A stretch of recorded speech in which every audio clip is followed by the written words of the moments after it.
ஹalleluya. கரங்களை தட்டி ஒரு ஹalleluya, ஒரு ஹalleluya, ஒரு ஹalleluya சொல்லுவோம்.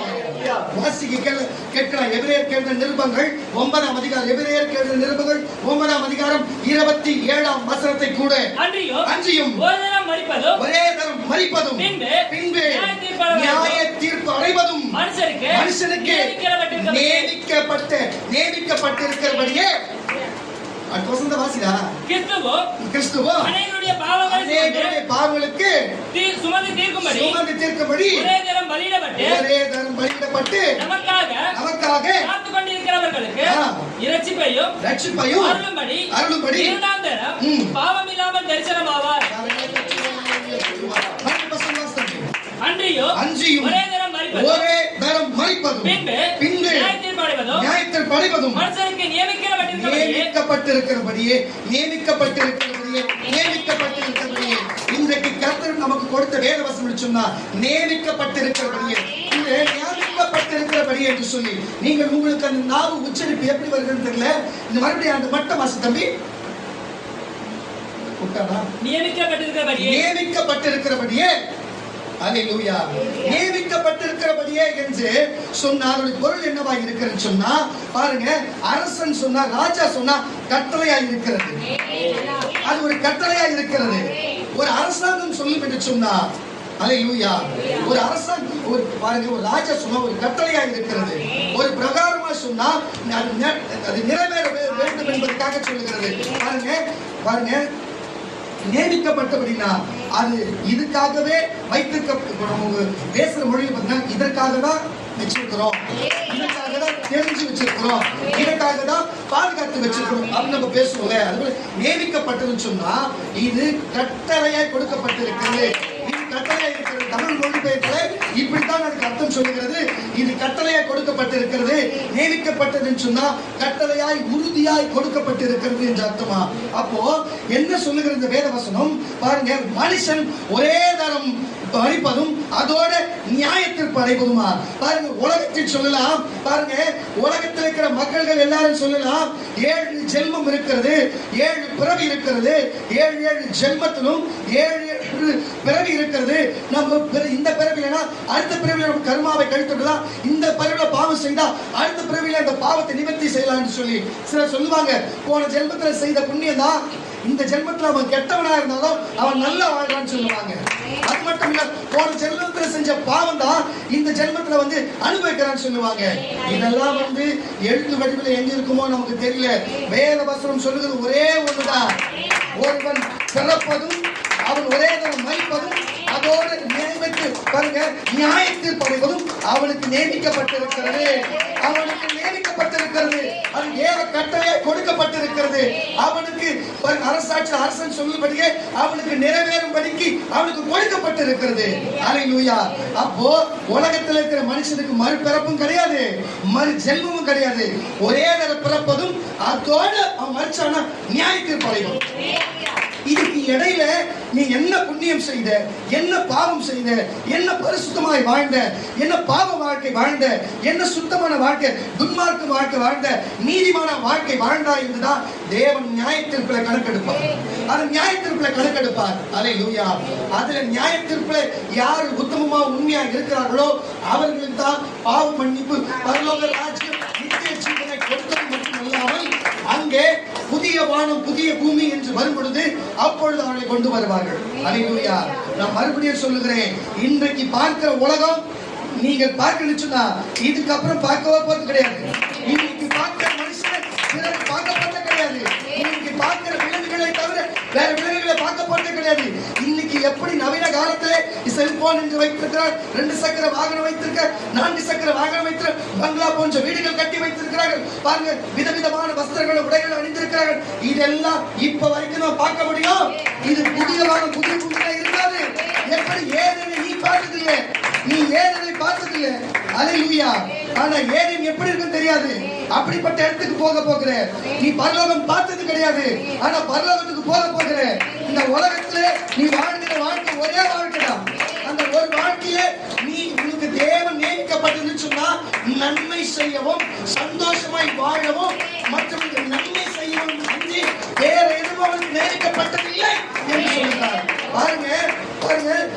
பிரசங்கி சொல்லுகிறார், இடிக்க ஒரு காலம், கட்ட ஒரு காலம், வைக்க ஒரு காலம், அது உயர்த்த ஒரு காலம், சாக ஒரு காலம், பிழைக்க ஒரு காலம் என்று ஒவ்வொரு காலத்தையும் ஒவ்வொரு காலத்துக்கு ஏற்றபடியே அவர் தெளிவாய் அதை வைத்திருக்கிறார். நான் உங்களுக்கு சொல்லுகிறேன், அதே போல நீங்கள் பிறக்க ஒரு காலம், தேவனத்தில் போக ஒரு காலம், அழ ஒரு காலம், நீங்கள் சிரிக்க ஒரு காலம், துக்கப்பட ஒரு காலம், மகிழ்ச்சியடைய ஒரு காலம், வாழ்க்கையில் ஒரு காலம், இப்ப பரிசுத்த வாழ்க்கைக்கு வந்து காலம். இப்படி இருக்கிறது. மனுஷனுக்கு நியமிக்கப்பட்டது அவன் சந்தோஷமாய் வாழவும். அல்லேலூயா. அவன் சந்தோஷமாய் வாழவும் தவிர அவனுக்கு வேற எதுவும் நியமிக்கப்படல. அப்படி சந்தோஷமா வாழ்ந்த பரிசுத்தமா வாழ நியமிக்கப்பட்டு இருக்கிறது என்று நான் சொல்லவில்லை, பிரசங்கி சொல்லுகிறார். கரங்கள் தட்டி ஒரு அல்லேலூயா சொல்லுவோம். அப்ப ஒரு மனுஷன் பிறப்பதும் அதோடு நியாயத்தில் படைவதும் அவனுக்கு நியமிக்கப்பட்டிருக்கிறதா இருக்கிறது. உனக்கும் எனக்கும் இந்த முழு உலகத்தில் இருக்க எல்லாருக்குமே அப்படிதான் நியமிக்கப்பட்டிருக்கிறது. உங்களுக்கு அப்படி அல்ல. உங்களுக்கு பாவ மன்னிப்பு, பரலோக ராஜ்யம், நித்திய ஜீவன் பரலோகத்தை கொடுத்திருக்கிறார். அல்லேலூயா. அங்க இருக்கிற வழியே புதிய வானம் புதிய பூமி ஒன்று வரும் பொழுது அப்பொழுது நீங்கள் வருவீர்கள். ஆனா வந்தாலும் இந்த உலகத்தை நீங்க பார்க்க மாட்டீங்க, இந்த பில்டிங்களை பார்க்க மாட்டீங்க, இந்த வீட்டை பார்க்க மாட்டீங்க, இங்க மனுஷனை பார்க்க மாட்டீங்க, இந்த வஸ்திரத்தை எழுதிக்க மாட்டீங்க. அதனால நீ போடுற வஸ்திரம் இங்க மட்டும்தான் பார்த்துக்க முடியும். நீ போடுற பாதரட்சை, நீ போடுற செருப்பு நீ இங்க மட்டும்தான் பார்க்க முடியும். உன் ஃப்ரெண்டு இங்க மட்டும்தான் பார்க்க முடியும். உன் நட்பு இங்கதான் பார்க்க. ஏன்னா நீ போற இடத்துக்கு அவன் வருமானோ தெரியல, அவன் போற இடத்துக்கு நீ போவாயோ தெரியல. யாரு பரிசுத்தமும் நீதி உத்தம வாழ்றீங்களோ அவங்கதான் இயேசு இடத்துக்கு போகணும். அவங்கதான் இயேசு சொன்ன இடத்துக்கு போக முடியும். கர்த்தருடைய பிள்ளைகளே, வாசிக்க கேட்கிற பிரசங்கியின் புஸ்தகம் 3ஆம் அதிகாரம் 9ஆம் வசனம். வாசிக்க கேட்கிற பிரசங்கியின் புஸ்தகம் 3ஆம் அதிகாரம் 9ஆம் வசனம். வருத்தப்பட்டு பிரயாசப்படுகிறவனுக்கு அதனால் பலன் என்ன? மனுபுத்திரர் பாடுபடும்படிக்கு. நல்லா கேட்டுங்க. தேவன் சொல்லுகிறாரு. ஒருத்தர் மறுபடியும் வாசிப்பா. மனுபுத்திரர் பாருங்க, மனுபுத்திரன் மனுஷர்கள். இந்த மனுபுத்திரன் பாடுபடும்படி, கஷ்டப்படும்படி தேவன் அவர்களுக்கு நியமித்த தொல்லையை நான் மறுபடியும் சொல்லுகிறேன். நீங்க நினைக்கலாம், ஐயோ நம்ம கஷ்டப்படுறதுக்கு காரணம் அந்த கஷ்டம் இல்லை. மனுஷன் வேர்வை சிந்தி உழைத்து சம்பாதிக்க வேண்டும். தேவன் நமக்கு நியமிக்கப்பட்டது.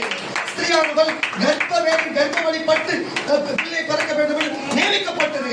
அந்த நியமிக்கப்பட்ட காரியத்தை தான் தேவன் வெளிப்பட்ட. மறுபடியும் வாசித்த இந்த வசனத்தை, மனுபுத்திரர் பாடுபடும்படி தேவன் அவர்களுக்கு நியமித்த கொள்ளையை கண்டு. பாருங்க, பிரசங்கி சொல்லுகிறார், அவர் ஒரு பெரிய ஞானவான், பெரிய ஞானம் உள்ளவர். என்னென்ன காரியத்தை அவருக்கு பின்னால் வர போகுது முன்னாலே அறிகிற தன்மை, அவர்கள் எல்லாத்தையும் அவர் அறிந்து கொண்டு புரிந்து கொண்டு சக மனுஷனை பார்க்கலாம். அவருக்கு பெரிய தெளிவும் ஞானமும் இருந்தது. அல்லேலூயா. அவர் சொல்லுகிறாரு, பாருங்க, நான் எல்லாத்தையும் கண்டேன். 1வது வசனத்தை வாசி தம்பி. ஒவ்வொன்றிற்கும் ஒவ்வொரு காலம் உண்டு.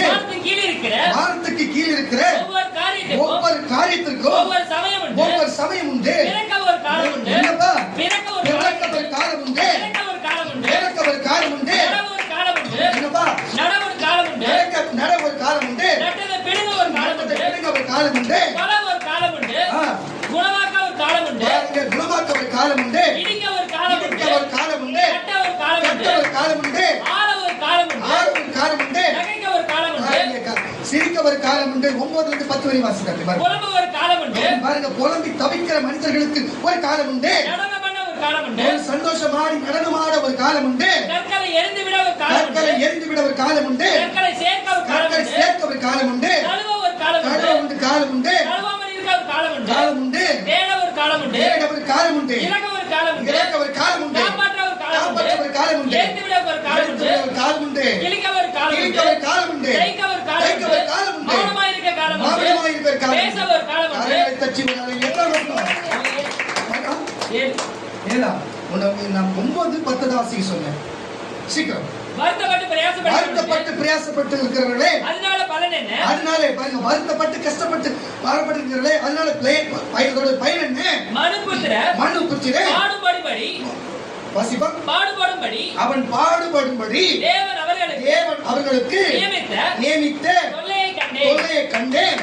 அவர் சகலத்தையும் அதினரின் காலத்திலே யாவற்றையும் அவர் உள்ளத்திலே வைத்திருக்கிறார். ஆதலால் தேவன் ஆதி முதல் அந்த மட்டும் செய்து வருகிற கிரியையை மனுஷன் கண்டுபிடியார். தச்சி அவர் என்ன செய்வார், ஏது செய்வார், என்ன பண்ணுவார் என்று மனுஷன் கண்டுபிடியா, ஞானிகள் கண்டுபிடிப்பார்கள். தீர்க்கதரிசிகளுக்கு அப்போஸ்தலர் தேவனை வெளிப்படுத்துவார். ஹல்லேலூயா. உங்களை தேவன் பாவத்தில் இருக்க உங்களுக்கு ஒரு காலம் உண்டு, பலவீனப்பட்டு இருக்க ஒரு காலம் உண்டு, நீங்கள் சோர்ந்து இருக்க ஒரு காலம் உண்டு, இன்றைக்கு ரட்சிப்படைய காலம் உண்டு, சந்தோஷப்படைய இன்றைக்கு காலம் உண்டு, நன்மைய காலம் உண்டு, நீங்கள் கிருபையடைய காலம் உண்டு, மனு திரும்ப ஒரு காலம் உண்டு, தேவனால் பாவத்தில் மீட்க ஒரு காலம் உண்டு, உங்களை ஆசிரியக்கின்ற காலம் உண்டு. ஒவ்வொரு காலத்தை வைத்திருக்கிறார். இன்றைக்கு தேவன் உங்களை அல்லேலூயா பாருங்க, தேவன் அதை அனுமதித்தது வரலாமல் பாருங்க, ஒரு கஷ்டப்படுத்துக்கும் ஒரு காலத்தை கொடுத்திருக்கிறார், மறுபடியும் சந்தோஷப்படுத்துக்கும் ஒரு காலத்தை வைத்திருக்கிறார். நீங்கள் ஒருவேளை நேற்று முந்தானத்து வரைக்கும் நீங்கள் வந்து அழுதிருக்கலாம், கண்ணீர் விட்டிருக்கலாம், வேறு துன்பத்தை அனுபவித்திருக்கலாம். ஏன் ஊழியம் செய்கிற நீங்கள், ஏன் நாங்கள் செய்து கொண்டிருக்கிறோம், ஆனால் எங்கள் ஊழியத்தில் வளர்ச்சி இல்லை, நாங்கள் படாத பாடுபடுகிறோம், நாங்கள் உழைப்பை போடுகிறோம், நாங்கள் பணத்தை போடுகிறோம், ஆனால் அது பதில் என்று சொன்னா அது வரைக்கும் உங்களுக்கு அழவர் காலம், அது வரைக்கும் நீங்கள் சோதனைப்படுவர் காலம், அது வரை கஷ்டப்பட காலம். இப்பொழுதோ நீங்கள் நகைக்க காலம், நீங்கள் அறுவடை செய்ய காலம், நீங்கள் சந்தோஷப்பட காலம் என்று இயேசு சொல்கிறார். ஹல்லேலூயா. ஒவ்வொரு காலத்துக்கு ஏற்றபடிதான் ஒவ்வொரு காரியம் பாருங்க, ஒவ்வொரு காலத்துக்கு ஏற்ற மாம்பழம் வளரும், ஒவ்வொரு காலத்துக்கு ஏற்ற பாருங்க பணமரத்தில் நுங்கு வளரும், ஒவ்வொரு காலத்துக்கு ஏற்றபடிதான் பாருங்க நாகப்பழம் வளரும். ஆனால் பாருங்க எல்லா காலத்திலும் தன்மைகள் வளரும், எல்லா காலத்திலும் வாழைகள் வளரும். புரிகிறதா? காலத்துக்கு ஏற்றபடி சிலது இருக்கிறது போல மனுஷனுடைய காலத்துக்கு ஏற்றபடி தேவன் சில காரியங்களை நேரிக்கிறார். இனி உனக்கு நன்மை செய்வார் என்று.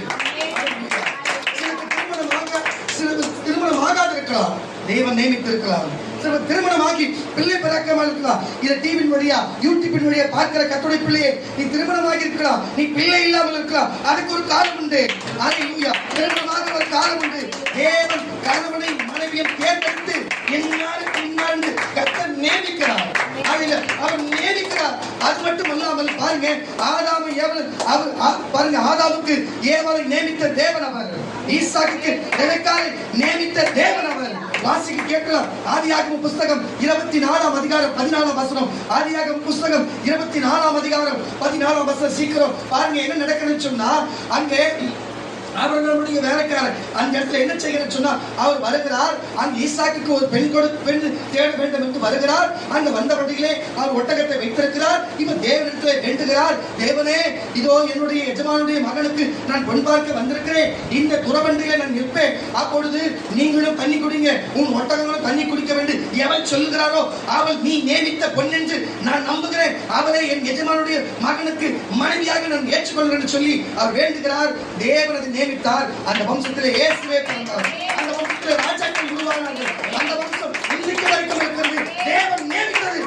பரிசுத்தமான அந்த ஈசாக்குக்கு அவர் கரெக்ட் செய்த வாசித்தம் இந்த வசனத்தை, நான் குடிக்க உன் குடத்தை சாய்க்க வேண்டும் என்று நான் சொல்லும்போது குடி என்று உன் ஒட்டகங்களுக்கும் குடிக்க வேண்டும் என்று பார்ப்பேன் என்று சொல்லு பெண் எவளோ அவளே நீர் உம்முடைய ஊழியக்காரனாகிய, கொஞ்சம் ஸ்பீடா சத்தமா ஆவில வாசி, உம்முடைய ஊழியக்காரனாகிய ஈசாக்குக்கு ஏற்றவளா இருக்கவா என் எஜமானுக்கு அனுகிரகம் செய்தீர் என்று நான் அதனாலே அறியவும் செய்தருளும் என்றான். மறுபடியும் வாசி. நான் குடிக்க குடத்தை சாய்க்க வேண்டும் என்று நான் சொல்லும்போது குடி என்றும் உன் ஒட்டகங்களுக்கு குடிக்கும்படி வார்ப்பேன் என்றும் சொல்லும் பெண் எவளோ அவளே உம்முடைய ஊழியக்காரனாகிய ஈசாக்குக்கு நியமித்தவளாய் இருக்கவோ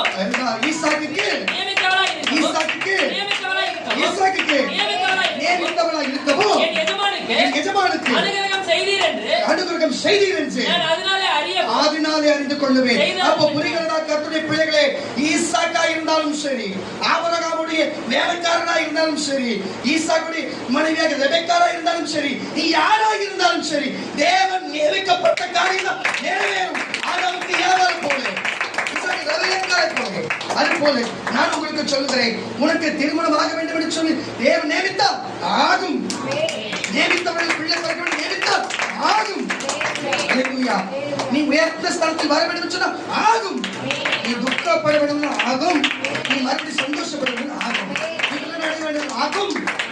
நீ ரட்சிப்பட வேண்டும் ஆகும். நீ தேவன் அடைய வேண்டும் ஆகும். நீ ஊழியக்காரர் ஆக வேண்டாம் தேவன் நியமிக்கப்பட்டால் நீ அது ஆகும். அல்லேலூயா. அப்ப யார் யாரெல்லாம் வேதனையோடு துன்பத்தோடு துயரத்தோடு வந்திருக்கோ அதெல்லாம் தேவனால் நியமிக்கப்பட்டதுதான். நீ என்ன செய்தாயோ, உன் மூதாதையர் என்ன செய்தார்களோ, ஆனாலும் இன்றைக்கு நீ வந்தபடியினாலே நகைக்க ஒரு காலம், சந்தோஷப்பட ஒரு காலம், நடனமாட ஒரு காலம், ஆஸ்வதிக்கப்பட ஒரு காலம். அல்லேலூயா. அந்த காலம் இன்றே வந்திருக்கிறது. இது தேவனால் நியமிக்கப்பட்டிருக்கிறது. தேவனால் நியமிக்கப்பட்டிருக்கிறது. நான் சொல்லுகிறேன், இது மட்டுமல்ல. பாருங்க, யோசேப்புக்கு ஒரு மனைவி உண்டாகும்படிக்கு பாருங்க, மரியாதை உண்டதும் தேவன் நியமிக்கப்பட்ட காரியமே. அல்லேலூயா. யோசேப்புக்கு மரியாதைதான் மனைவியா வர வேண்டும் என்று தேவன் நியமிக்கப்பட்டதால்தான் இருவரும் சேர்ந்தார்கள். அந்த வயிற்றிலே பாருங்க, இயேசு கிறிஸ்து பிறந்தார், இயேசு ரட்சகர் பிறந்தார். இன்னைக்கு நீயும் நானும் கிறிஸ்து இயேசுக்குள் பிறந்திருக்கிறோம். என்ன விசுவாசத்தை கட்டு. அல்லேலூயா. அவர் பிறக்கிறதா நீயும் நானும் இருந்திருக்க முடியாது.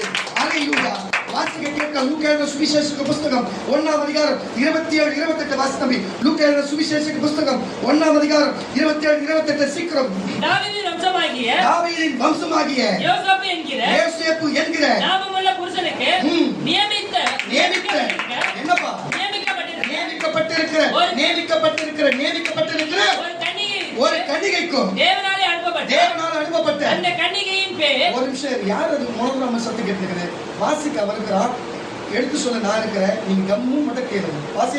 தாவீதின் வம்சத்தாராகிய யோசேப்பு என்கிற நாமமுள்ள புருஷனுக்கு நியமிக்கப்பட்டிருக்கிற ஒரு கன்னிகையினிடத்திலே தேவனால் அனுப்பப்பட்ட அந்த கன்னிகையின் பேர் மரியாள். அவர் இருந்த வீட்டிலே தேவதூதன் பிரவேசித்து கிருபை பெற்றவளே வாழ்க கர்த்தர் உன்னுடனே ஸ்திரீகளுக்குள்ளே நீ ஆசீர்வதிக்கப்பட்டவள் என்றார். நான் சொல்கிறேன், பாருங்க, மரியாளாய் இருந்தாலும் இயேசு பிறக்க வேண்டும் என்று சொன்னா தேவன் நியமிக்கப்பட்டிருந்தார். மரியாளுக்கு புருஷனாய் இருந்தாலும் யோசேப்பு தேவன் நியமிக்கப்பட்டிருந்தார். அது போல வந்திருக்கிற கர்த்தருடைய பிள்ளை, இன்றைக்கு நீ விடுதலை சுவிசேஷம் ஊழியத்தில் நீ விசுவாசம் சொன்னா தேவன் உன்னை நியமிக்கப்பட்டிருந்தார். இன்றைக்கு சபைக்கு வந்திருக்குன்னு சொன்னா தேவன் நியமிக்கப்பட்டிருந்ததுனாலே. அல்லேலூயா. இன்றைக்கு இதோ வந்திருக்கிற பாஸ்டர்மார்கள் ஊழியக்காரர்கள் வந்திருக்கான்னு சொன்னா தேவனோடு நியமித்தபடினால் இன்றைக்கு கொண்டு வந்து பரிசுகளையும் ஜனங்களுக்கு கொடுப்பது தேவன் பரத்திலே நியமிக்கப்பட்டிருந்தாலே இன்றைக்கு நிறைவேறி இருக்கிறது. நான் சொல்லுகிறேன், என்னை நியமித்தது தேவன் தான் என்று சொல்லுகிறேன். இன்றைக்கு பேச வைத்தது தேவன் நியமிக்கப்பட்டது என்று சொல்லுகிறேன். நான் ஊழியக்காரன் ஆவதும் ஊழியக்காரன் பிறப்பதும் நான் ஆவிக்குரிய வரங்களை பெற்றுக்கொண்டு இன்றைக்கு போதித்துக் கொண்டிருக்கிறோம் தேவன் நியமித்தபடினாலே. நீங்கள் சம விசுவாசியாவும் நான் போதகாவும் தேவன் நியமிக்கப்பட்டிருக்கிறதுனாலே நான் நம்புகிறேன். நீங்கள் எப்படி இப்படிப்பட்ட பிள்ளை பூமியிலே பிறக்க வேண்டும் என்று சொல்லி பாருங்க, உங்களுக்கு நான் சொல்லுகிறேன், உங்களை பார்த்து சொல்லுகிறேன், நீங்கள் பிறந்ததே தேவனால் நியமிக்கப்பட்டிருந்தால், தேவனால் நியமிக்கப்பட்டதுனால நீங்க பிறந்திருக்கிறீங்க. தேவனுடைய கட்டளையினால நீங்க பிறந்திருக்கிறீங்க. நீங்க நம்புறீங்களா? பாருங்க, அணுக்களிலே 1,00,000 அணுக்கள் இருக்குமா ஒரு பிள்ளை பிறப்பதற்கு? அதுல ஒரே அணுக்கள் தான் நம்பலாம். அப்ப மிச்சம் இருக்கிற அந்த 1,00,000 அணுக்கள் எல்லாம் வேணாம் என்று அந்த ஒரு அணுக்களினாலே நீயும் தான் நான் தான் பிறக்க வேண்டும் என்று சொல்லி தேவன் நியமித்தபடியினாலே நீயும் நான் பிறந்திருக்கிறோம். உன் தாய் பிறந்திருக்கிறார், உன் தகப்பன் பிறந்திருக்கிறார், நீ பிறந்திருக்கிற, உன் பிள்ளைகள் பிறந்திருக்கிறது, உன் பிள்ளைகளோட பிள்ளைகள் பிறந்திருக்கிறது. இது எல்லாமே தேவன் நியமித்தது. இந்த பூமியை சுதந்திரத்துக்குள்ள, இந்த பூமியில வாழ, இந்த பூமியில சந்தோஷப்பட. அல்லேலூயா.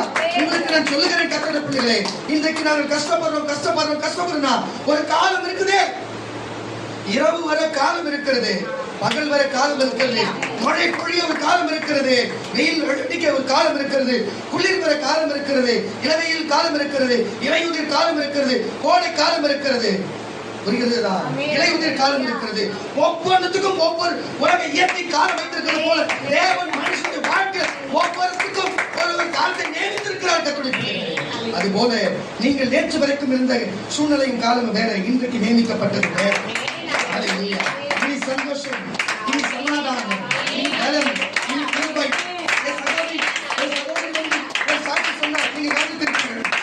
அவளுக்கு அவள் மகளோடு பேசக்கூடாது, இருக்க வேண்டும் என்று ஒரு காலம் இருந்தது. இன்றைக்கு ஒரு காலம் வந்தது, அவளோடு பேரப்போடு பேசி குடும்ப உறவோடு சேர்ந்து சந்தோஷமாய் வாழ ஒரு காலம் வந்திருக்கிறது. அதுபோல எல்லாத்துக்கும் ஒரு காலம் இருக்கிறது. அல்லேலூயா. அது தேவன் தான் நியமிக்கிறார். தேவன் நீங்க செய்கிற நல் நடத்தைகளும் உங்களை பிறக்க வைத்ததும் உங்களை உருவாக்கி வைத்ததுக்கும் காரியம் என்ன தெரியுமா? நீ சந்தோஷமாய் வாழணும், நீ சந்தோஷப்படவும். அல்லேலூயா. மற்றவர்கள் நன்மை செய்யணும். எப்படி நீ சந்தோஷப்படவும், நீ சந்தோஷமா இருக்கவும், மற்றவர்கள் நன்மை செய்யவும். வேற ஒண்ணும் இல்லை. இதற்காகவே உங்களை நான் நியமிக்கப்பட்டிருக்கிறேன். எப்படி நீங்கள் சந்தோஷமா வாழவும், மற்றவர்கள் நன்மை செய்யவும், மற்றவர்கள் கொடுக்கவும். புரியுதா உங்களுக்கு?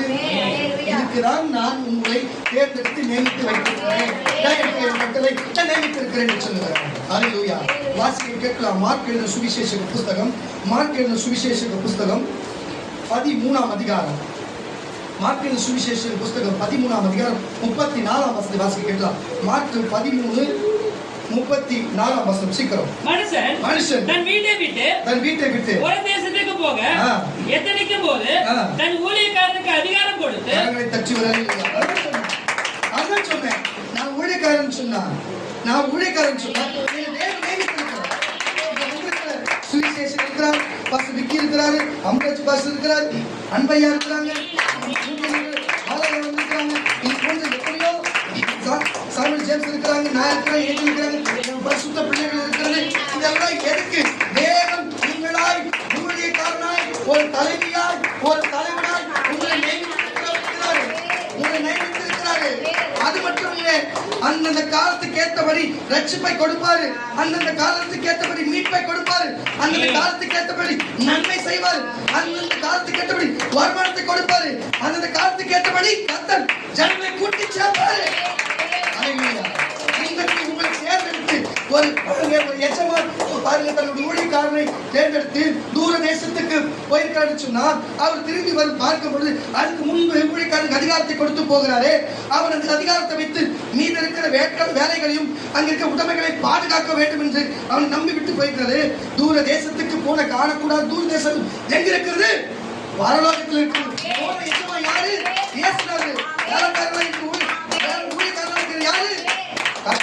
நீங்களும் நானும் தான். மனுஷன் தன் வீட்டை விட்டு புறதேசத்துக்கு போகும்படி தன் ஊழியக்காரருக்கு தன்னுடைய வேலைக்காரனுக்கு அதிகாரம் கொடுத்து அதிகாரம் என்னும் வல்லமைகளை கொடுத்து அவனுக்கு தன் வேலையை நியமித்து என்ன சுவிசேஷனுக்கு அப்போஸ்தலன் தீர்க்கதரிசி சுவிசேஷம் போனவர்களுக்கு வேலையை நியமித்து விழித்திருக்கும்படிக்கு ஜெபிக்கும்படிக்கு அவனை கண்ணு கற்க பார்த்து விழித்திருக்கும்படிக்கு காவக்காரனுக்கு கற்பிப்பார். அப்படியே நீங்களும் இந்த கேட்கிற ஊழியக்காரர்களே, வந்திருக்கிற சக விசுவாசிகளே, நீங்களும் ஜெபத்திலே விழித்திருந்து வீட்டு எஜமான் சாயங்காலத்திலோ நடுராத்திரியிலோ சேவல் நேரத்திலோ எப்ப வேணா வருவார், எப்பொழுது வருவார் என்று நீங்கள் அறியீர்களா? நீங்கள் உங்களுக்கு தெரியாத வேலையிலே வந்து நீங்கள் ஜெபம் பண்ணாம தூங்குவீர்களானால் கண்டுபிடிக்காதபடிக்கு விழித்திருங்கள். நான் உங்களுக்கு சொல்லுகிறேன், எல்லாருக்கும் சொல்லுகிறேன். ஊழியக்காரர்கள் மட்டும் இல்லை, இந்த டிவில பார்க்கிற, பேஸ்புக்ல பார்க்கிற, யூடியூப்ல பார்க்கிற கர்த்தருடைய பிள்ளைகளை உங்களை பார்த்து கர்த்தருடைய பரிசுத்தர் சொல்லுகிறார். விழித்திருங்கள் என்றார். விழித்திருங்கள், ஜெபத்தை தரித்திருங்க. அப்படிதான் காலம் மாறும். அல்லேலூயா. தேவன் நியமிக்கப்பட்டது உண்டாயிருக்கும். ஒருத்தன் ஜெபமே பண்ண சொன்னா, ஒருத்தன் கிறிஸ்தவனாவே இல்லைன்னு சொன்னா, இயேசு ரட்சிப்படையணும். நம்ம எப்படி ஊழியக்காரனை மாற்ற முடியும்? முதல் ரட்சிப்படையணும், கிறிஸ்துவை ஏற்றுக்கொள்ளணும், ரட்சிப்படையணும், மனிதனும் பிறகு அவன் ஊழியக்காரன் வருவான். அப்பதான் அவன் நியமிக்கப்பட்டது நிறைவேறும். நீ ஆசீர்வதிக்க வேண்டும் என்று சொன்னா, நீ கீழ்ப்படிந்து ஒழுக்கமாக இருந்தா தானே அவன் நியமிக்கப்பட்டது நிறைவேறும். ஹalleluya. ஒருவன் மிலிட்டரியிலே ஆள் எடுக்கவும், ஒருவன் பாருங்க பட்டாளத்திலே ஆள் எடுக்கவும், ஒருவனை பாருங்க சிபிஐல ஆள் எடுக்கவும், ஒருவனை போலீஸிலே ஆள் எடுக்கவும் அங்கே பார்க்கும் பொழுது அவனுக்கு சில தகுதிகள் இருக்கிறது. உயரம் பார்ப்பார்கள், மார்பை பார்ப்பார்கள், காலை பார்ப்பார்கள், கையை பார்ப்பார்கள், கண்ணை பார்ப்பார்கள், அவருடைய சரித்திரம் இருக்கிற எல்லா உடம்பு சரித்திரை பார்த்து அதுக்கப்புறம் அவர்களுக்கு வாய்ப்பு கொடுப்பார்கள். பிறகு படித்திருக்கிறதா பார்ப்பார்கள். இறுதியிலே நியமிக்கப்பட்டபடியே அவனுக்கு அந்த வேலை கொடுப்பார்கள். இதுல எனக்கு அந்த வேலை தான் வேணும், அந்த வேலை தான் வேணும், இந்த ஆசீர்வாதம் வேணும், இந்த கார் தான் வேணும், இந்த பைக் தான் வேணும், இந்த வீடு தான் வேணும், இந்த பொண்ணு தான் வேணும், இந்த பையன் தான் பிறக்கணும் அப்படின்னு கேட்டா அதுக்கு யார் தகுதியா இருக்கிறானோ, அதுக்கு யார் நியமிக்கப்பட்டு இருக்கிறானோ அவனுக்கு தான் கிடைக்கும். நீ தகுதியா மாறு, நீ தகுதியா மாறு, நல்லா ஓடு, நல்ல மார்பல் விரிதாயிட்டும், உன் பார்வை தெளிவாயிட்டும், நீ நல்ல சுகமா நீ ஓடு, நீ அதுல நீ ஓடி வா. அதுக்கப்புறம் உன்னோட பிட்னஸ், உன் சரீரம் எப்படி பார்ப்பார்கள். அது மிலிட்டரிக்கோ, அது போலீஸுக்கோ, அது எனக்கு பயன்படுகிறதோ அதுக்கு கொண்டு போவார்கள். ஹalleluya. தேவன் நியமிக்கப்பட்டதும் நீ நியமிக்கப்பட்டதும் நிறைவேறப்பட்டது. அதுக்கு நம்ம தகுதியா இருக்கணும். வண்டி வாகனம் நீ வாங்க வேண்டியது தேவன் நியமித்திருக்கான்னு சொன்னா, அந்த வாகனம் வாங்கணும் என்று சொன்னா முதல்ல லைசன்ஸ் இருக்க வேண்டும். ஹalleluya. பிறகு அது ஓட்டு பழகி இருக்க வேண்டும். அப்புறம் அது கொடுத்தால் ஓட்ட முடியும். இந்த வேலையை நீ செய், கொடுப்பென்று நியமிக்கப்பட்டது அவர் கொடுப்பார். பரலோகத்தை கொடுப்பென்று சொல்லி நியமிக்கப்பட்டு கொடுப்பார். பாவ மன்னிப்பு, பரலோகராஜ்ய நித்திய ஜீவன் நியமிக்கப்பட்டிருக்கிறது கொடுப்பார். நீ அதுக்கு கீழ்ப்படி தகுதியாயிரு. உன்னை ஆஸ்வதிப்பேன், உன்னை உயர்த்துவேன், உன்னை வாழாக்காமல் தலையாக்குவேன், உனக்கு எந்த ஐஸ்வர்யத்தை தருவேன் என்று இயேசு பணத்தை கொடுத்து அது கொடுத்து சொல்லியிருப்பார். தீர்க்கதரிசனமா நீ அதுக்கு தகுதியாக நியமிக்கப்பட்டது நிறைவேறும். ஹalleluya. வாசிக்க ரோமருக்கு எழுதின நிருபங்கள் வாசிக்க கேட்கலாம். ரோமருக்கு எழுதின நிருபங்கள் 13ஆம் அதிகாரம், ரோமருக்கு எழுதின நிருபங்கள் 13ஆம் அதிகாரம் 1ஆம் வசனம் வாசிக்க கேட்கலாம். எந்த மனுஷனும் மேலான அதிகாரம் அதுதான் சொல்லுகிறேன். எந்த ஊழியக்காரனும் இதை அதிகாரமா பேச முடியாது. பாருங்க, எந்த மனுஷனும் அதிகாரமா பேச முடியாது. பாரத்திலிருந்து நியமிக்கப்பட்ட அதிகாரம் ஒரு ஊழியக்காரனுக்கோ ஒரு ஊழியக்காரியை கொடுக்காவிட்டால், சொல்லி கொடுக்காவிட்டால், இந்த பக்கத்தில் நின்று கொண்டு சொல்லிக் கொண்டு இருக்கிறாரே இவர் சொல்லாவிட்டால் எப்படி உங்களுக்கு போதித்துக் கொண்டிருக்க முடியும்? வாசிக்க வசனத்தை. எந்த மனுஷனுக்கும் மேலான அதிகாரம் உள்ளவர்களுக்கும் கீழ்ப்படிய கடவன். ஏனென்றால் தேவனாலே அன்றி ஒரு அதிகாரமும் இல்லை. கரங்களை தட்டி தேவன் இல்லாம எந்த ஊழியக்காரனுக்கோ எந்த மனுஷனுக்கோ எதை செய்யவோ எதை செய்யவோ அதிகாரம் இல்லை. உண்டாயிருக்கிற இதுக்கு முன்னாடி கொடுத்த அதிகாரங்கள் தேவனாலே நியமிக்கப்பட்டிருக்கிறது. ஒரு மனுஷனுக்கு பிசாசு ஓடுகிறது சொன்னா, நோய்கள் சுகமடைகிறது சொன்னா, தீர்க்கதரிசன வார்த்தைகள் வருகிறது சொன்னா, ஒரு ரட்சிப்பு போய் சொல்லும்போது மனதிற்கு சபைக்கு ஓடி வருகிறது சொன்னா, ஹalleluya. அதிகாரம் ஹalleluya. அது தேவன் நியமிக்கப்பட்டிருக்கிறார். நான் சொல்லுகிறேன், இன்றைக்கு வந்த நீங்கள் அப்படிப்பட்ட சுவிசேஷ அதிகாரம் உள்ளவர்கள். நீங்கள் சொன்னா அவர்கள் மனம் திரும்புவார்கள். நீங்கள் ஜெபித்தால் பிசாசுகள் ஓடும். நீங்கள் தீர்க்கதரிசனம் உரைப்பீர்கள், நீங்கள் சுவிசேஷம் உரைப்பீர்கள், நீங்கள் ஜெபித்தால் நோய்கள் சுகமடையும். ஹalleluya. அதற்காகவே அதிகாரத்தை கொடுத்து உங்களை தேவன் அதற்காகவே நியமித்திருக்கிறார். மறுபடியும் வாசித்தபடி அதற்காகவே நியமித்திருக்கிறார். எந்த மனுஷனும் நான் நம்புகிறேன் உங்களை நியமித்திருக்கிறார் என்று நீங்க நம்புறீங்கன்னா ஒரு அல்லேலூயா சொல்லுங்களேன், ஒரு அல்லேலூயா சொல்லுங்களேன், இன்னொரு அல்லேலூயா சொல்லுங்களேன். நீங்க வாசித்தபடி வசனத்தை. எந்த மனுஷனும் இங்க வந்திருக்கிற எந்த மனுஷனும் மேலான அதிகாரம் உள்ளவர்களை கீழ்ப்படிய கடவன். ஏனென்றால் தேவனாலே அன்றி ஒரு அதிகாரமும் இல்லை. இருக்கிற அதிகாரங்கள் தேவனாலே நியமிக்கப்பட்டிருக்கிறது. தேவனாலே நியமிக்கப்பட்டிருக்கிறது. அப்புறம் வாசி. ஆதலால் அதிகாரங்களுக்கு எதிர்த்து நிற்கிறவன் தேவனுடைய நியமத்திற்கு எதிர்த்து நிற்கிறார். அப்படி எதிர்த்து நிற்கிறவர்கள் தங்களுக்கு தாங்களே ஆக்கினியை வருவித்துக் கொள்கிறார்கள். நியமித்ததற்கு விரோதமாய் பேசுகிறவர்களும், தேவன் நியமித்ததற்கு விரோதமாய் செயல்படுகிறவர்களும், தேவன் நியமித்த சபைக்கு விரோதமாய், சபையாருக்கு விரோதமாய், ஊழியர் பிள்ளைகளுக்கு விரோதமாய், கிறிஸ்தவர்களுக்கு விரோதமாய் எழும்புகிறவர்கள் தானே நெருப்பள்ளி போட்டு தானே கடுத்துக்கிறது சமமாக இருக்கிறது என்று சொன்னார். இவர்கள் இதற்குத்தான் நியமிக்கப்பட்டார்கள். சரி, அவர்கள் மட்டும் அவர்கள் வசனம் கேட்டவர்கள் தான் வசனத்தின்படி நடந்தவர் தான். ஆனால் அவர்கள் இறுதியிலே அவர்கள் தேவனை விட்டு போய் அவர்கள் நரகத்திலே கேட்காம போய் நரக தள்ளப்பட வேண்டும். அதுவும் தேவன் நியமிக்கப்பட்டது. நீங்கள் எப்படி தேவன் ஏற்றுக்கொண்டு பரலோக ராஜ்யத்துக்கு சபைக்கு கீழ்ப்படிந்து உங்க வாழ்க்கை தனிப்பட்ட வாழ்க்கையை கீழ்ப்படிந்து வாழ்க்கையிலிருந்து நியமிக்கப்பட்டவர்களா, அக்கினி நரகத்திற்கும் கீழ்ப்படியாமல் போவதற்கும் நியமிக்கப்பட்டவர்களா என்று உங்களை நீங்களே சிந்தித்து பாருங்கள். உங்களை நீங்களே சிந்தித்து பாருங்கள். கர்த்தருடைய பிள்ளைகளை நீங்களே சிந்தித்து பாருங்கள்.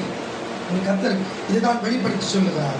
நீங்களே சிந்தித்து பாருங்கள். வாசிக்க கேட்க அப்போஸ்தலரின் புஸ்தகம் 17ஆம் அதிகாரம் 31ஆம் வசனம். அப்போஸ்தலர் எழுது வாசிப்பாங்க. அப்போஸ்தலர் நடவடிக்கை புஸ்தகம் 17ஆம் அதிகாரம் 31. சீக்கிரம் முடிச்சலாம். மேலும் ஒரு நாளை குறித்திருக்கிறார். அதிலே அவர் தன்னை நியமித்த மனுஷனை கொண்டு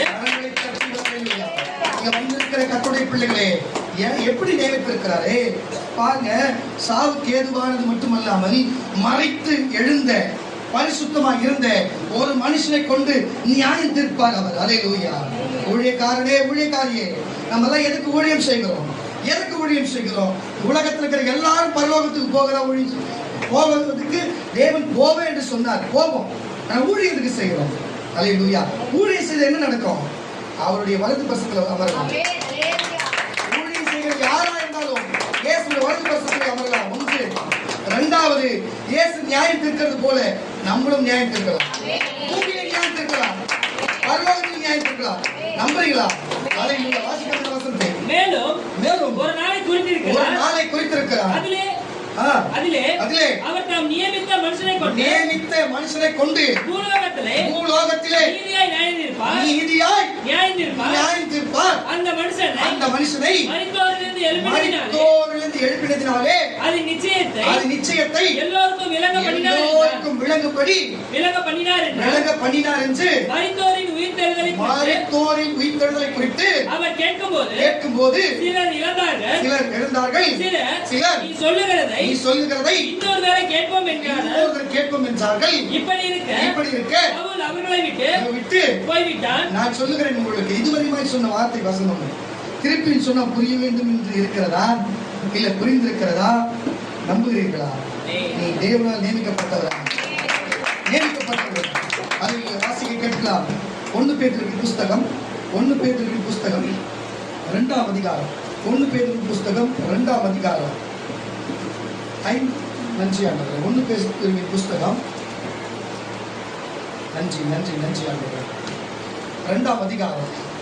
அவர்கள் திரு வசனத்திற்கு கீழ்ப்படியாதவர்களாய் இருந்து கரங்களை தட்டி ஒரு அல்லேலூயா சொல்லுகிறார்கள். அல்லேலூயா. இதுதான் சொல்றேன். இந்த நியமிக்கப்பட்டது பாருங்க. ஆதாமும் ஏவாளையும் பலுகி பெருக வேண்டும் என்று தேவன் ஆதியில் நியமிக்கப்பட்டது. கிறிஸ்து பூலோகத்தில் பிறந்து பாருங்க பாவத்துக்காக பாருங்க ஜனங்களுக்காக மறைத்து 3ஆம் நாள் உயிர்த்தெழுந்து பரமேற வேண்டும் என்று இயேசு மேல் நியமிக்கப்பட்டது. அல்லேலூயா. நீயும் நான் ரட்சிப்படைந்து பரலோகம் போக வேண்டும் என்று நியமிக்கப்பட்டிருக்கிறது. நான் ஊழியம் செய்ய வேண்டும் என்று நீ ஊழியம் செய்ய வேண்டும் தேவனால் நியமிக்கப்பட்டிருக்கிறது. அல்லேலூயா. ஆனால் சிலரை தேவன் எதுக்கு நியமிக்கப்பட்டிருக்கிறார்? வாசி. அவர்கள் திருவசனத்திற்கு கீழ்ப்படியாதவர்களாய் இருந்து இடறுகிறார்கள். பாருங்க, இடறி விழுகிறார்கள். அதற்கென்றே நியமிக்கப்பட்டவர்களாய் இருக்கிறார்கள். இதுதான் சபைக்கு வரவும் சரி பின்மாற்றமா போறதுதான் காரணம். பாருங்க, வசனத்தை தெரிஞ்சு இவங்க எப்படிப்பட்ட வீட்டை சுத்தி வசனத்தை மாட்டிருப்பார்கள். வீட்டை சுத்தி வசனம், வீட்டுக்கு வசனம், வீட்டு வாசல வசனம், அங்க வசனம், இங்க வசனம், எல்லாத்தையும் பார்த்துக்கிற போட்டுக்கிற அங்க வசனம் மாதிரி வச்சிருப்பாங்க. அல்லேலூயா. ஆனா இவங்க அப்படிதான் இருப்பாங்க. ஆனா வசனத்தை உள்வாங்கி கேட்டு நடக்கணும். வசனத்தின்படி நடக்கணும். அந்த அடிச்சுவடியில சவுத்துல மாட்டி வைக்கிறதுல இல்ல, அது தொட்டு கும்பலத்துல இல்ல. அப்படிப்பட்ட ஆட்கள் இப்படிதான் போவாங்க. அந்த வசனத்தின்படி நடக்க கொடுக்கப்படும். உங்களுக்கு செய்ய எதை செய்கிறேன், எனக்கே செய்கிறேன், எதை செய்யாதுங்க, எனக்கே செய்யாது கேட்கிற எவ்வளவு பெற்றுக்கொள்கிறார். உங்களுக்கு செய்ய கொடு. அல்லேலூயா.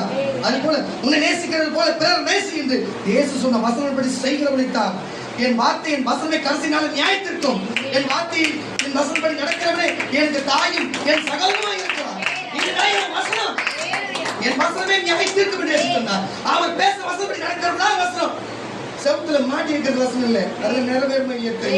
அதெல்லாம் இப்படிப்பட்ட ஆட்கள் வாசே வசனவாசி அவர்கள் திருவசனத்துக்கு கீழ்ப்படியாதவர்களாய் இருந்து எத்தனை வசனம் வாசிக்கிறது 8 வாசி 8 9 சேர்த்து வாசி அவர்கள் திருவசனத்திற்கு கீழ்ப்படியாதவர்களாய் இருந்து இடறுகிறார்கள் அதற்கென்று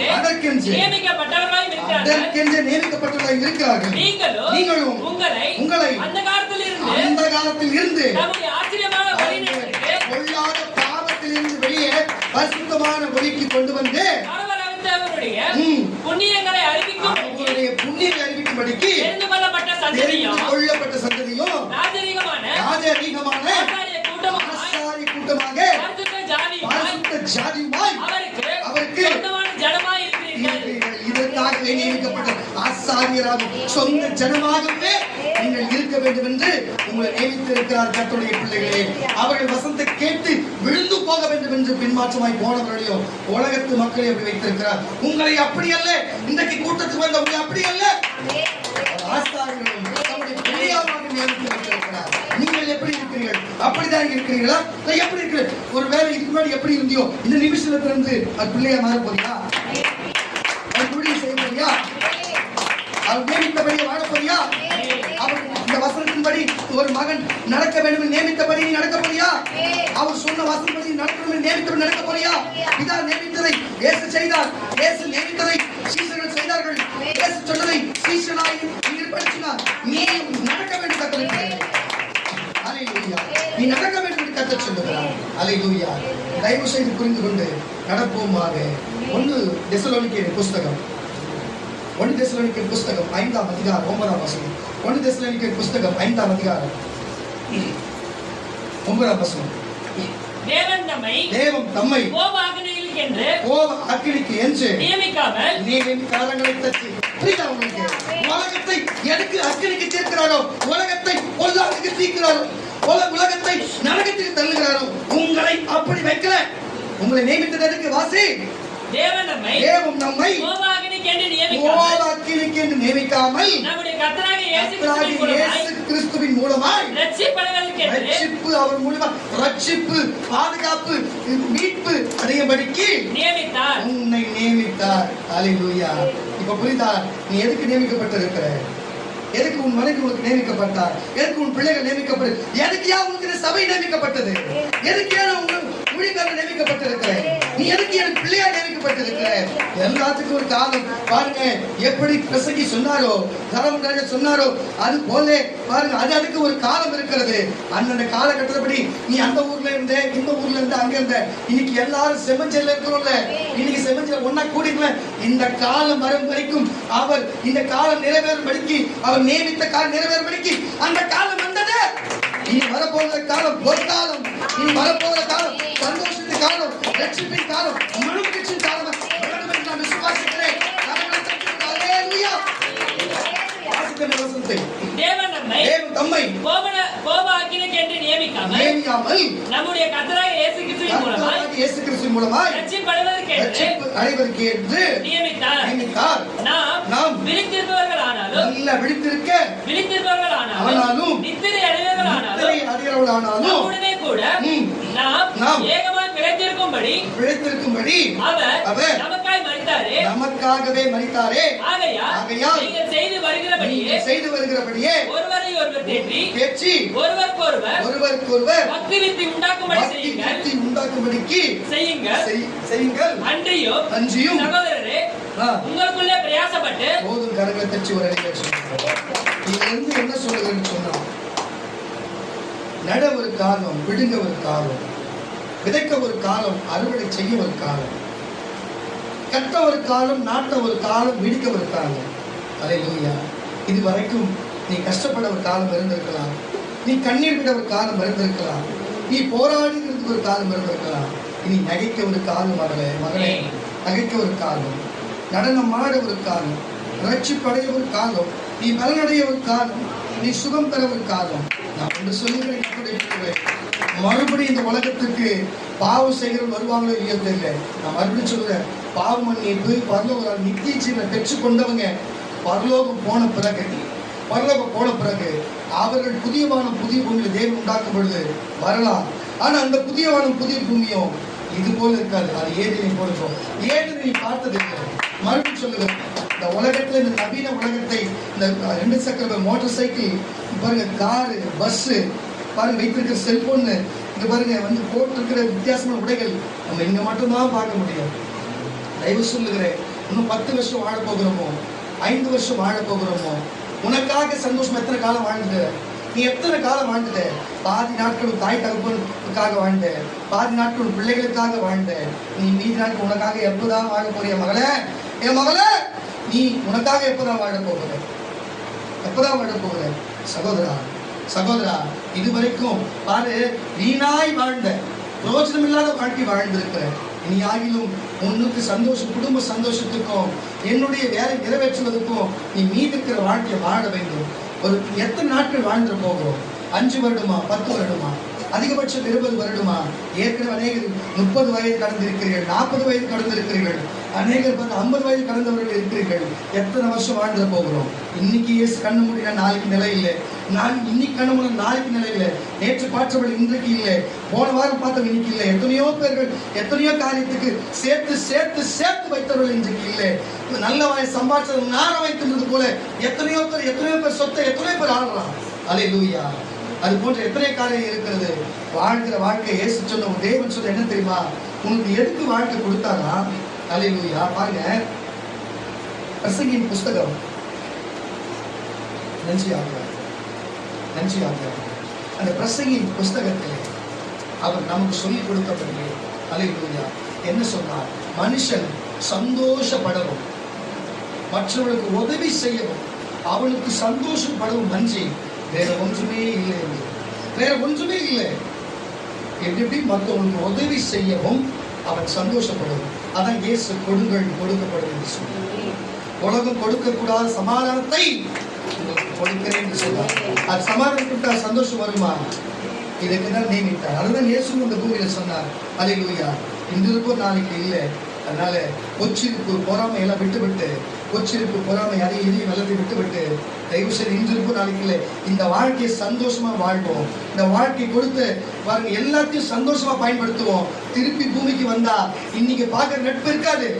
இன்னைக்கு பார்க்கிறவன் அவன் எந்த நரகத்துல இருப்பானோ, நீ எங்க இருப்பியோ. இன்னைக்கு நான் மறுபடியும் சொல்றேன், இந்த கூட்டத்துல இருக்கிறவங்க, நம்ம உறவுகள்ல, நம்ம நட்புல, வெளியில பாடுகிற எல்லாருமே சரி, நம்ம கூட இருக்கிறவங்க மறுபடியும் 2வது பிறப்புல வருவாங்கன்னு நிச்சயமே கிடையாது. இதே இடத்துல பிறப்பு நிச்சயமே கிடையாது. அது வேற இடமா இருக்கும். புதிய பூமி அது வேற இடமா இருக்கும். அங்க வேற நட்புகள் இருக்கலாம், வேற மாதிரி இருக்கலாம். இங்க பிடிச்சவங்க வந்தா சந்தோஷமா அவங்களோட பேசுங்கப்பா, மன மகிழ்ச்சியா பேசுங்கப்பா. நீ யாருதான் கொடுக்க நினைச்சா கொடுப்பா, யாருக்கிட்ட கேட்டா கேட்டுக்கப்பா. ஏசப்பாக்கு சந்தோஷமா ஊழியம் செய்ப்பா. நல்ல ட்ரெஸ் போடுப்பா, நல்ல நகை போட்டுக்கப்பா, நல்லா வாங்கி சாப்பிடுப்பா, நல்லா திருப்தியா இருப்பா. எந்தெந்த ஊர் சுத்தரவோ சுத்துப்பா, நீ என்னென்ன செய்யணும் செய்ப்பா. ஆண்டவருக்கு என்ன கனப்படுத்தணும் கனப்படுத்துப்பா, ஊழியத்துக்கு என்ன செய்யணுமோ செய்ப்பா. தேவனை மகிமைப்படுத்துப்பா. சபைக்கு போக போப்பா, தேவனுக்கு பரிசுத்தமா வாழ்ந்த வாழ்ப்பா, தேவனுக்கு கீழ்ப்படிந்த வாழ்ப்பா, பெற்ற தாய்க்கு கீழ்ப்படிப்பா, மனை பிள்ளைகளை பார்த்துக்கப்பா. இந்த கடமையை கட்ட செய்ப்பா. நீ மற்றபடி சந்தோஷமா இருப்பா. இதை தவிர வேற ஒண்ணும் இல்லப்பா. வாழ்கிற வார்த்தையை சந்தோஷமா வாழ்ப்பா. போதும். நீ இது வரைக்கும் பாருங்க, அழ ஒரு காலம் இருந்தது, உனக்கு கஷ்டப்பட ஒரு காலம் இருந்தது, பிடிக்கி போட ஒரு காலம் இருந்தது, இடிக்க ஒரு காலம் இருந்தது. இனி உனக்கு கட்ட ஒரு காலம், நட ஒரு காலம், நடனம் மாட ஒரு காலம், சந்தோஷப்பட ஒரு காலம், மன மகிழ்ச்சியுடைய காலம் என்று இயேசு சொல்லுகிறார். இயேசு சொல்லுகிறார், இந்த காலத்துக்கு வா, நீ இருக்கிற சந்தோஷமாய் வாழ்கிற வாழ்க்கை சந்தோஷமா வாழு. இதுக்கப்புறம் பார்க்க மாட்டோம். இது விஞ்ஞானி சொல்றாங்க, அப்படியே மனுஷன்னா கண்ணு மூடப்பட்ட எப்படி இருக்குமோ அப்படியே போயிடுவாங்க என்று சொல்லி திருப்பி வர மாட்டாங்கன்னு சொல்றாங்க. ஸ்டீபன் ஹாக்கிங் சொல்லுகிறார். பாருங்க, எதுக்கு இதை சொல்லுகிறேன்னு சொன்னா, வேதம் மட்டும்தான் சொல்லுகிறது. ஒருவன் ஒரே தரம் மரித்து அதோடு அவனுக்கு நியாயத்தில் படைவதும் அவனுக்கு நியமிக்கப்பட்டவர்கள். ஒருவன் மரிப்பதும், ஒரே தரம் மரிப்பதும் அதோடு நியாயத்திற்கு. அதுக்கப்புறம் 7 ஜென்மமும் கிடையாது, 7 லோகத்துல வரப்போறது கிடையாது. அல்லேலூயா. ஒரே வாழ்க்கை, ஒரே தான். அந்த ஒரு வாழ்க்கையில நீ பரிசுத்தமா வாழ்ந்தா மட்டும்தான் பாவ மன்னிப்பு, பரலோகராஜ், நித்திய ஜீவன், பரலோகம். அந்த பரலோகத்தை நடத்திய பார்த்துதான் உனக்கு புதிய வானம், புதிய பூமி. இந்த வாழ்க்கையை நீ பொச்சிருப்பு பொறாமையோடு கொள்ளை என்று போத பழக்கம் என்று போவேன்னு சொன்னா, உன் வாழ்க்கை இங்கேயும் தீய வாழ்க்கை மறிச்சு போவ. நீ பரலோகம் போக முடியாது. அப்புறம் எங்கேயா உன் மறு வாழ்க்கை? எரி நரகம், அக்னி கந்தம் தான். சொல்லக்கூடாது சொல்லிட்டேன், புரிஞ்சு நடக்கணும்னு நினைக்கிறேன். ஒரே வசனம் தான். எபிரேயருக்கு எழுதின நிருபங்கள் 12ஆம் அதிகாரம். எபிரேயருக்கு எழுதின நிருபங்கள் 12ஆம் அதிகாரம் 10ஆம் வசனத்தை கூட வாசிக்க கேட்கலாம். எபிரேயருக்கு எழுதின நிருபங்கள் 12ஆம் அதிகாரம் 10ஆம் வசனம் வாசி தம்பி. அவர்கள் தங்களுக்கு நலம் என்று தோன்றினபடியே கொஞ்ச காலம் சிற்றித்தார்கள். இதுதான் விஷயம் பாருங்க, கொஞ்ச காலம் சிற்றித்தார்கள். இவரோ நம்முடைய பரிசுத்தத்துக்கு நல்லா கேட்டுங்க பாருங்க. இது வரைக்கும் நீ கஷ்டப்பட்டு இருக்கிறனா, உன் ஊழியக்காரன் திட்டி இருக்கிறானா, உன் தாய் தப்பன் திட்டி இருக்கிறானா, உன் நட்பு உறவு நீ நல்லா திட்டி இருக்கிறானா, தேவன் உன்னை இதுவரை கண்டித்து இருக்கிறார் என்றா நீ கஷ்டப்பட்டுக்கிறனா, அதுக்கு பலன் அவர் சொல்றாரு. வாசி. இவரோ பரிசுத்தத்திற்கு நீயும் நானும் பங்காளர் உள்ளவர்கள் ஆகும்படிக்கு நம்முடைய பிரயோஜனத்திற்காகவே நம்மளை சிட்சித்து இதுவரை கஷ்டத்தை கொடுத்து துன்பத்தை கொடுத்து எல்லாத்தையும் பார்த்து சிட்சித்திருக்கு பாருங்க. சிட்சித்திருக்கிறார். எந்த கஷ்டங்களும் சிக்ஷையும் தற்காலத்திலே அதை சந்தோஷமாய் காணாமல் துக்கமாய் தான் இருக்கும். ஆகிலும் பின்காலத்திலே வரப்போகிற பின்காலத்திலே அதிலே பழகினவர்களுக்கு என்ன காலம் புரியுதா உங்களுக்கு? அந்த இருக்க காலம், அறுக்க காலம், மாறி காலம், இங்க பிற்காலத்திலே அதிலே வருகிறவர்களுக்கு அது நீதியாயின சமாதானத்தின் பலனை தரும். ஆகையினால் நெகிழ்ந்த கைகளையும் தளர்ந்த முழங்கால்களையும் நீங்கள் திரும்ப நிமிர்த்தி முடக்கமாய் இருக்கிற பிசகி போகாமல் சொஸ்தமாகும்படி உங்கள் பாதங்களுக்கு வழிகளை செவைப்படுத்துங்கள். எத்தனை வருஷம் வாசிச்ச? 13. மறுபடியும் வாசிப்போம். 9 வாசி. அன்றியும் நம்முடைய சரீரத்தின் தகப்பன்மார்கள் நம்மை சிட்சிக்கும் போது கரங்களை தட்டி வரலையா? உன்னை பெற்ற தாய் தகப்பனும் உன்னை சிட்சிக்கும் போது அவர்கள் நம்ம அஞ்சி நடந்திருக்க நம்ம பயந்து நடந்தா நம்ம பிழைக்கத்தக்கதாக ஆவிகளின் பிதாக்களுக்கு அதிகமாய் நடக்க வேண்டும் என்று அவர்கள் தங்களுக்கு நலம் என்று தோன்றினபடியே கொஞ்ச காலம் சிட்சித்தார்கள். இவரோ நம்முடைய பரிசுத்தத்திற்கு உள்ளவராகும் பொருட்டு நமக்காகவே நமக்கு வரும் நன்மையின் பிரயோஜனத்திற்காகவே நம்மளை சிட்சிக்கிறார். எந்த உலகத்தில் இருக்கிற நீ இவ்வளவு நாளா பட்ட எந்த சிக்ஷையும் தற்காலத்திலே அதை சந்தோஷமாய் காணாமல் துக்கமா தான் இருக்கும். ஆனாலும் வரப்போகிற பின்காலத்திலே அதிலே பழகினவர்களுக்கு அது நீதியாக சமாதான பலனை தரும். ஆகையால் நெகிழ்ந்த கைகளையும் தளர்ந்த முழங்கால்களையும் நீங்கள் நிமிர்த்தி போகாமல் சுத்தமாகும்படி உங்கள் பாதங்களுக்கு கரங்களை உங்களுக்கு போகிற பரலோகத்தின் வழியை சபைப்படுத்துங்கள் சொல்கிறார். கரங்கள் தட்டி ஒரு அழிஞர் சொல்லியிருப்பாங்க. அப்ப இன்னொரு சிக்ஷை அனுபவித்தது ஊழியக்காரன் மூலியமா, பெற்ற தாய் தப்பு மூலியமா, தேவனே உங்களுக்கு சில பிரச்சனையும் போராட்டம் வந்து சொன்னா அந்த சிக்ஷைகளை அனுபவித்தது நீ சீரான வழியிலே போகும்படிக்கு, பரிசுத்தத்திலே போகும்படிக்கு, பரலோகத்துக்கு போகும்படிக்கு, நீ சபைக்கு வரும்படிக்கு, நீதியை சுதந்திரித்துக் கொள்ளும்படிக்கு தேவன் வைத்திருக்கிறார். அல்லேலூயா, தேவன் வைத்திருக்கிறார். அப்போ இது வரைக்குமாய் உனக்கு என்னென்ன நியமிக்கப்பட்டு இருக்கிறதோ அதெல்லாம் சந்தோஷம் நியமிக்கப்பட்ட உனக்கு ரெட்டிப்பா இருக்கும். உனக்கு வரம் நியமிக்கப்பட்ட ரெட்டிப்பா இருக்கும்.